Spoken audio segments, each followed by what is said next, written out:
kita semua. Bapak Ibu Guru, izinkan saya untuk berbagi praktik baik tentang implementasi 7 jurus BK hebat yang saya dapatkan dari bulan Oktober lalu waktu mengikuti di Kupang.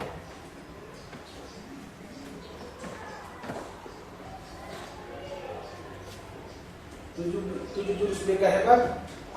Yang pertama adalah kenali potensi, yang kedua adalah kelola emosi, yang ketiga tumbuhkan resiliensi, yang keempat jaga konsistensi, yang kelima jalin koneksi, yang keenam bangun kolaborasi, dan yang ketujuh adalah menata situasi. Dari 7 jurus BK hebat ini ada 5 jurus itu subjeknya untuk siswa dan 2 jurus yaitu jurus ke-6 dan ke-7 itu untuk Bapak Ibu Guru.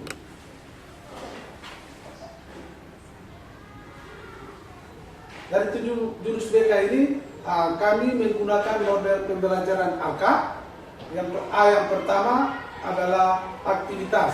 Siswa disuruh terlibat pengalaman nyata atau simulasi yang relevan dengan materi pelajaran.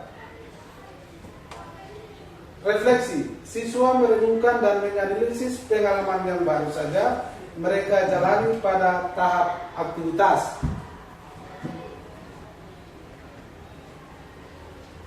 Konseptualisasi atau konsep, siswa menarik kesimpulan dari refleksi dan menghubungkan dengan konsep teori atau prinsip akademis yang baru saja mereka dapatkan dari aktivitas refleksi.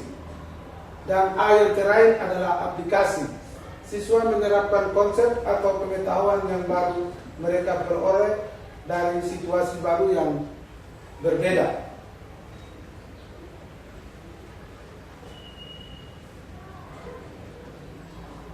Tentang 7 jurus BK, alasan saya memilih jurus ke-1 kenali potensi, karena dari ke-7 jurus BK hebat ini saya memilih jurus ke-1 kenali potensi dan jurus ke-3 tumbuhkan resiliensi, karena selama proses pembelajaran yang saya temui di sekolah, peserta didik belum memahami apa itu potensi diri, kelemahan dan kelebihan yang mereka miliki, serta gaya belajar, bakat dan minat yang ada pada diri mereka. Oleh karena itu, dengan adanya implementasi jurus ke-1 kenali potensi ini adalah langkah awal yang sangat tepat dalam pendekatan pembelajaran yang berpusat pada siswa.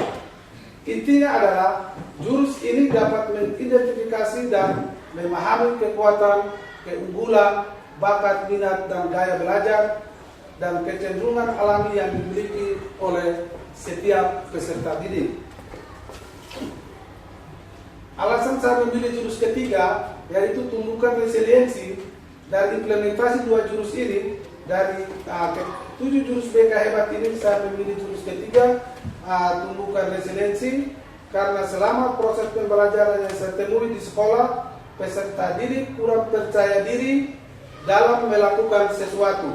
Contohnya dalam proses kegiatan belajar mengajar di kelas, ketika Bapak Ibu Guru memberikan kesempatan untuk menyampaikan pendapat, maka peserta didik ragu-ragu untuk memberikan pendapatnya. Dengan demikian, disimpulkan bahwa peserta didik tidak percaya diri dalam berpendapat atau melakukan hal-hal positif. Oleh karena itu, dengan adanya jurus ketiga untuk tumbuhkan resiliensi, bertujuan membantu peserta didik untuk menumbuhkan rasa percaya diri.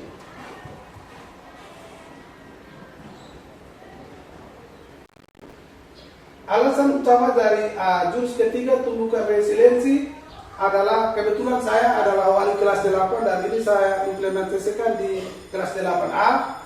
Laporan yang hasil pengamatan wali kelas, sebagai peserta didik kurang bersemangat dalam menghadapi tantangan, cenderung putus asa dan menyerah atau pasrah. Jadi selama ini saya lihatnya seperti itu. Jadi saya mengambil jurus ketiga ini, tumbuhkan resiliensi atau daya tinggi.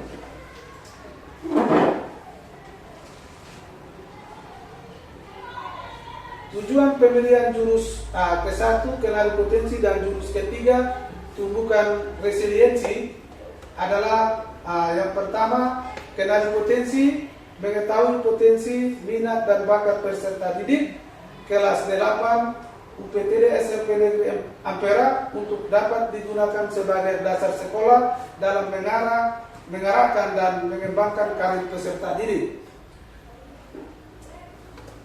Tujuan yang kedua adalah peserta didik atau konseli dapat meningkatkan rasa percaya diri atau motivasi belajar setelah mengetahui potensi yang mereka miliki. Tujuan untuk jurus ketiga tumbuhkan resiliensi adalah peserta didik menumbuhkan resiliensi dan membentuk growth mindset sebagai bekal menghadapi tantangan pribadi, sosial, belajar, dan karir.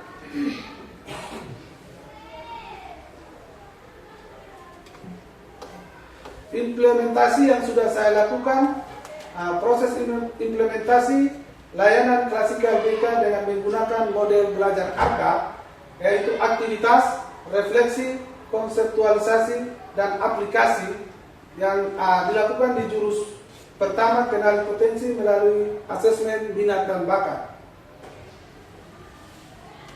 Ini adalah langkah-langkah implementasi yang dilakukan di siswa kelas 8 dan menemukan hasil dengan gaya belajar, hasil berdasarkan tes gaya belajar, peserta didik di kelas 8A didominasi dengan gaya belajar visual dengan 11 peserta didik, dan gaya belajar kinestetik adalah 6 peserta didik. Adapun gaya belajar auditori hanya terdapat 3 peserta didik. Untuk tes kecerdasan majemuk didominasi atau didominan oleh kecerdasan intrapersonal.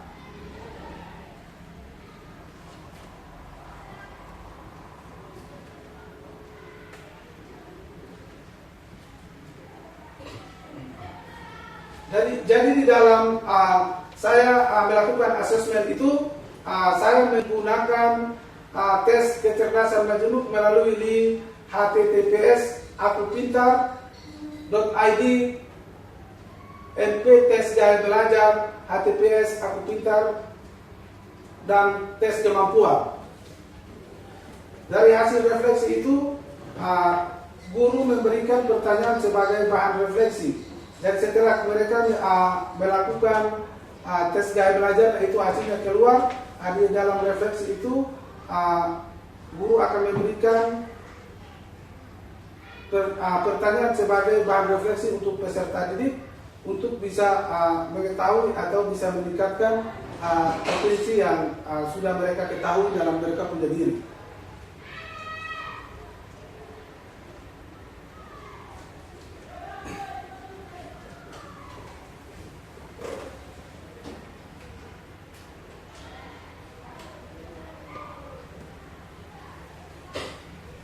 Dan implementasi dari jurus ketiga tumbuhkan resiliensi dan hasil yang saya dapatkan yaitu peserta didik memiliki pemahaman baru tentang pentingnya resiliensi atau daya lenting, atau biasa di sini yang kita ketahui bersama adalah menumbuhkan rasa percaya diri. Karena peserta didik itu ketika mereka melakukan sesuatu dan mereka sudah gagal, pasti mereka sudah tidak mau lagi. Jadi dengan jurus ini kita bisa dapat menumbuhkan rasa percaya diri kembali untuk mereka. Yang kedua, peserta didik sudah mampu mengelompokkan kalimat antara fixed mindset dan growth mindset. Jadi biasa itu kan peserta didik kita suruh, tolong buat ini. Nanti mereka jawabnya, ibu, bapak saya tidak bisa. Lalu kita harus memberikan penguatan kepada mereka seperti apa. Kita tidak boleh mengikuti kata mereka dan bahwa mereka tidak bisa. Kita harus memberikan mereka atau penguatan lewat saya belum bisa, sehingga mereka merasa bahwa mereka ini masih dalam proses pembelajaran, sehingga mereka terus belajar. Lama kelamaan mereka akan bisa menjadi teman-teman yang lain.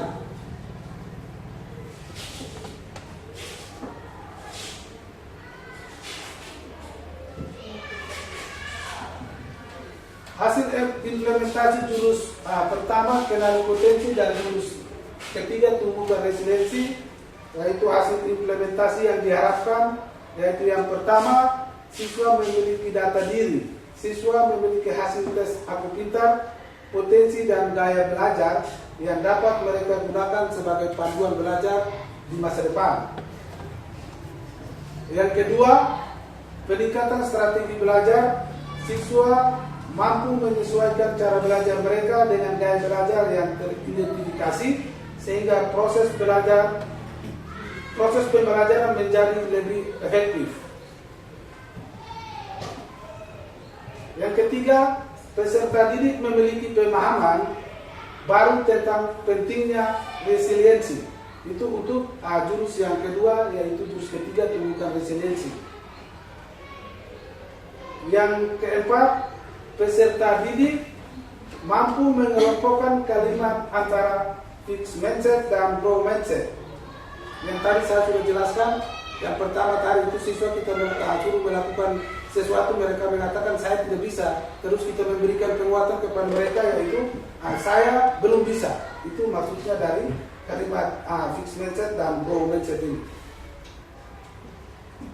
Yang kelima, peserta didik mampu mengaplikasikan konsep dengan membuat kalimat growth mindset sendiri. Jadi kemarin kita lakukan implementasi di kelas 8A, ada beberapa peserta didik sudah mampu untuk membuat sendiri kalimat growth mindset dan kalimat fixed mindset itu.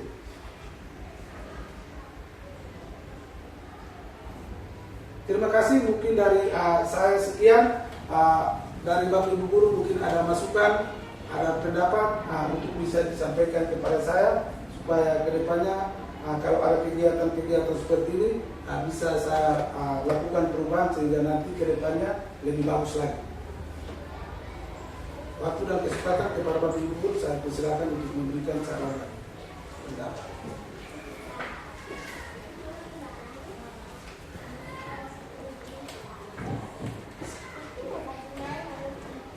Ya, silakan Bu. Baik, terima kasih atas kesempatan yang diberikan. Di sini saya sangat tertarik dengan apa yang telah disampaikan oleh Bapak Rizky berkaitan dengan jurus BK hemat. Nah, saya ingin bertanya tentang jurus yang pertama, mengenali potensi diri. Tadi dalam penjelasan Bapak menggunakan tes melalui link. Nah, yang ingin saya tanyakan, apakah kita juga selain menggunakan tes itu kan dianggap tes tertulis, kan?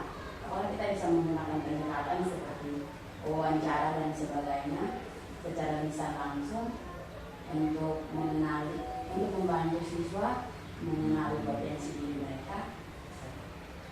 Bisa juga itu karena ini linknya itu sudah dibuat dan sudah dikirim oleh tim 3 dan kami disuruh untuk menggunakan itu.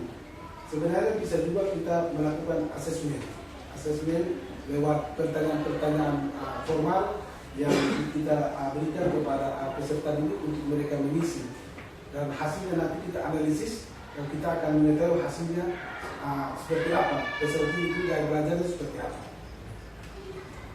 Mungkin ada teman lain lagi.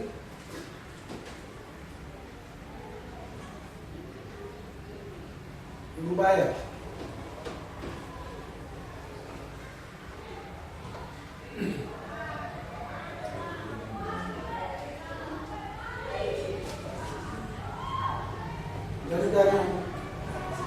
Ya, terima kasih. Ini pertanyaan berikut. Yang ingin saya tanyakan ini jujur sampai sekarang saya sendiri belum bisa memetakan siswa mana yang punya gaya belajar. Kalau secara spesifiknya kita belum tahu, karena biasanya dalam kelas waktu pembelajaran kita sebut pembelajaran diferensiasi, tapi yang kita diferensiasikan itu materinya, bukan siswa-siswanya. Jadi di sini saya mau minta tolong kepada Pak Guru, kalau bisa nanti Bapak ajarkan kepada kami guru di sini yang seperti tadi. Kalau dari situ ternyata Bapak punya hasil, di situ ada memang dari kelas 8 ternyata ada berapa berdasarkan itu. Di situ saya ingin Bapak mengajarkan kepada kami, berbagi lagi kepada kami cara kami bisa dengan pasti mengetahui bahwa ternyata ini siswa melalui tes tadi. Ya, kalau bisa nanti setelah kegiatan ini Bapak Wanita kepada kami supaya kami juga bisa tahu bahwa siswa ini dia masuk ke dalam pembelajaran gaya belajar. Ya baik, jadi linknya juga sudah ada di saya.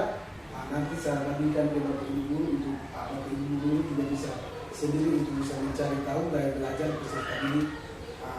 Tapi kalau Bapak Ibu Guru tidak punya waktu, nanti bisa ambil referensinya dari saya. Karena itu Guru BK punya tugas. Dan metode AK yang kami gunakan itu bukan hanya untuk Guru BK sendiri, tetapi juga bisa dilakukan oleh Bapak Ibu Guru mata pelajaran lain. Itu kayak belajar yang diajarkan oleh kami dan disampaikan bahwa itu bisa berbagi. Hari ini saya berbagi ke Bapak Ibu Guru untuk Bapak Ibu Guru juga bisa menggunakan model pembelajaran itu. Terima kasih. Ya, siap. Terima kasih atas kesempatan yang diberikan. Mengenai teman Ibu dengan hebat ini, kalau kita lihat dalam video pembelajaran di kelas itu yang pertama asesmen minat dan bakat. Tadi Bapak ada pilih kalau jadi satu dan itu asesmen. Nah, biasanya itu kita kerjain di dalam kelas itu kan harus ada asesmen. Lalu kemudian tiap siswa itu kan ada yang minat dan bakat. Ada yang kebanyakan kan kita punya itu yang minat itu harus matematik semua belajar. Nah, setelah selesai kita kasih asesmen di dalam kasus ini atau kegiatan pembelajaran dalam kasus itu pasti hanya 1-2 orang sampai 5 saja yang punya minat. Ada yang punya gaya tersendiri. Tadi Bapak ada umum gaya. Nah, kita ingin supaya itu punya gaya itu harus sama juga teman-teman ini punya gaya untuk melakukan evaluasi dalam kegiatan pembelajaran ini. Nah, itu misalkan ada siswa yang punya gaya, ada yang tidak mau tidak ikut dia punya teman-teman dalam kegiatan evaluasi pembelajaran itu bagaimana? Baik, jadi setiap peserta didik itu memiliki gaya belajarnya yang berbeda. Yang tadi saya sampaikan bahwa ada 3 gaya belajar, yaitu gaya belajar visual, gaya belajar auditori, dan kinestetik. Jadi tinggal nanti Bapak Ibu melakukan asesmen atau bisa mengambil referensinya dari saya. Terus Bapak Ibu harus bisa menyesuaikan dengan gaya belajar siswa itu masing-masing. Kalau Bapak hanya menonton ke gaya belajar siswa visual contohnya, maka siswa belajar kinestetik atau auditori itu mereka tidak akan paham karena mereka punya gaya belajar yang tersendiri. Visual itu mereka harus lihat, auditori itu kan mereka harus mendengar, dan kinestetik itu mereka harus bisa meraba-raba. Mereka harus proses pembelajaran jalan itu mereka harus bisa langsung prakteknya supaya mereka harus mengerti. Jadi itu maksudnya. Dan kita tidak bisa maraton ke satu gaya belajar. Kalau kita bisa menyesuaikan, bisa menggunakan 3 gaya belajar itu, saya yakin dan percaya bahwa kita peserta didik di sini semuanya akan pintar-pintar semua. Hasilnya akan keluar bagus-bagus semua. Karena kita sudah tahu mereka punya minat, bakat, dan gaya belajarnya masing-masing. Dan saya seperti itu. Bagus. Ya, silakan sedikit. Untuk asesmen menentukan gaya belajar peserta ini hal yang menjadi terkendala di pembelajaran. Apakah sampai awal asesmen yang dilakukan itu bisa diperuntukkan untuk materi-materi berikutnya, atau setiap materi beda asesmennya, karena gaya belajar itu bisa ditentukan oleh materi yang dia dapat. Contoh, materi IPA kemungkinan besar gaya belajar dia akan berubah, seperti pembelajaran pengenalan mikroskop. Pasti dia akan berubah dengan pembelajaran ketika materi ekosistem. Kalau pembelajaran mikroskop itu berhubungan dengan praktik bagaimana meramu, membuat, melihat bagian-bagian mikroskop. Kalau ekosistem dia sudah harus berhubungan langsung dengan lingkungan. Apakah satu asesmen itu bisa mewakili semua materi dalam penentuan gaya belajar, atau masing-masing materi itu dengan asesmennya sendiri, sehingga kita bisa tahu oh di materi ini anak-anak dengan gaya belajar mungkin asesmennya kinestetiknya lebih banyak ketimbang visual. Mungkin di materi lain ya itu mungkin visualnya lebih banyak dari kinestetik.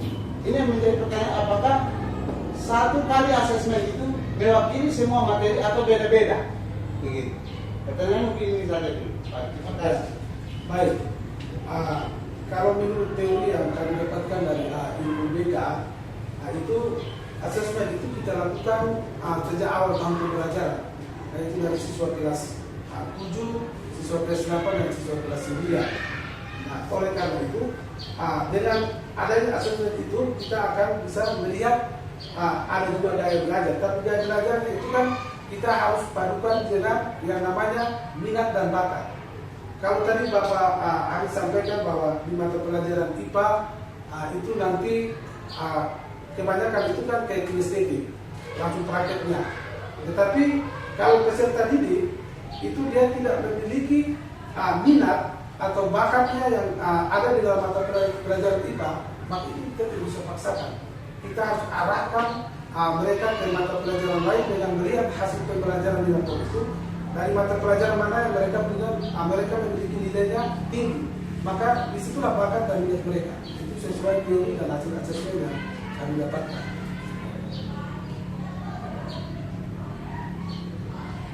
Dan saya sekian, Pak. Baik, mungkin lanjutkan. Berarti asesmen ini dirancang untuk bagaimana mendapatkan satu data untuk pendataan siswa berbakat istimewa. Nah, karena kita lebih terfokus ke satu minat dan bakat. Maka asesmen itu kalau memang dapat dipadukan dengan beberapa mata pelajaran sehingga bisa mendapat informasi lebih rinci terkait dengan mata pelajaran yang diasuh oleh teman-teman, sehingga teman-teman punya dasar awal untuk bisa menentukan pembagian kelompok gaya belajar pada peserta didik. Nah, ini yang mungkin kita harap supaya asesmen ini bisa dipahami oleh seluruh guru untuk menentukan nilai awal pembagian kelompok awal untuk asesmen nanti.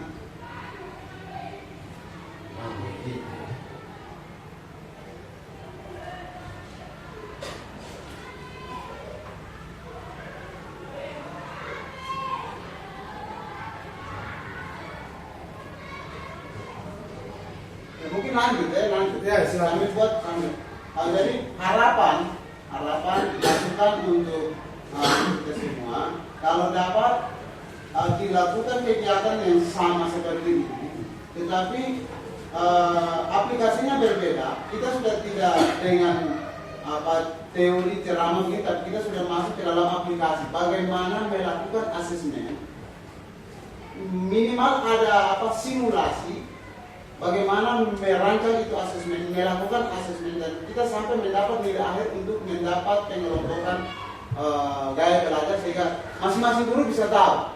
Jangan sampai ketika bapaknya ngomong asesmen tapi secara umum pelaksanaan kita tidak sampai ke tahap itu. Maka di kali berikut kalau bisa ada simulasi, praktikum langsung bagaimana mengelola asesmen itu dengan dia punya situs, bagaimana mengelola hasil dan bagaimana merangkum hasil itu menjadi dalam satu bentuk data dokumen untuk pembagian kelompok-kelompok pelajar tadi. Baik, terima kasih, itu saja. Ya, baik. Untuk kita merancang atau kita langsung melakukan aktivitas sesuai dengan ARKA tadi, itu kemarin itu kami hanya sesuai panduannya kami hanya diizinkan untuk dilakukan di peserta didik, dan itu kemarin saya sudah lakukan, makanya lewat tadi aku pintar tadi dan di Bapak Ibu pun itu saya hanya berbagi praktik baik untuk menyampaikan hasil implementasi dari jurus BK yang saya ajarkan di peserta didik beberapa minggu yang lalu. Seperti itu, terima kasih. Kalau tidak ada lagi, mungkin sekian. berkaitan dengan apa yang disampaikan harus berkaitan dengan berbagai baik ini materi yang sudah disampaikan oleh Pak Rusdi walaupun singkat tapi saya lihat akan kita sendiri dengan tujuan harapan saya juga bahwa kita ini sesuai dengan regulasi baru kita sudah dibagi dalam guru-guru wali.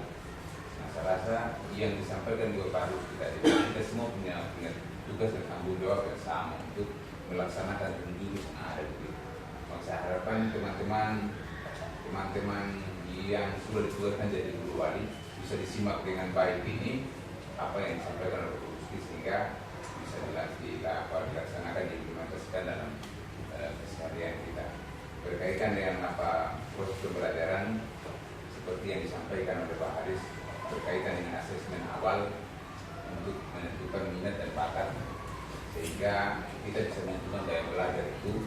Saya yakin bahwa teman-teman guru ini sudah punya konsep dasar, konsep awal yang kuat untuk bagaimana bisa melakukan asesmen yang baik sehingga bisa menentukan bisa mengelompokkan siswa dan kelompok kecil belajar sehingga gaya-gaya belajar itu tidak kalau untuk saya tidak gaya belajar yang sudah disampaikan ini kalau dikolaborasi dengan baik maka saya yakin hasil yang kita akan sampai ini dia bagus. Maka harapan saya itu terus saling berbagi ya teman-teman Jawa sehingga kita punya kreativitas, kita punya kemampuan mengelola kelas ini lebih bagus lagi. Saya harap berikutnya itu bahwa hal-hal positif baik yang didapat oleh siapa saja bukan Pak Rusdi saja, siapa saja yang memperoleh hal-hal baik bisa kita berbagi terus. Terima kasih. Baik, mungkin sesi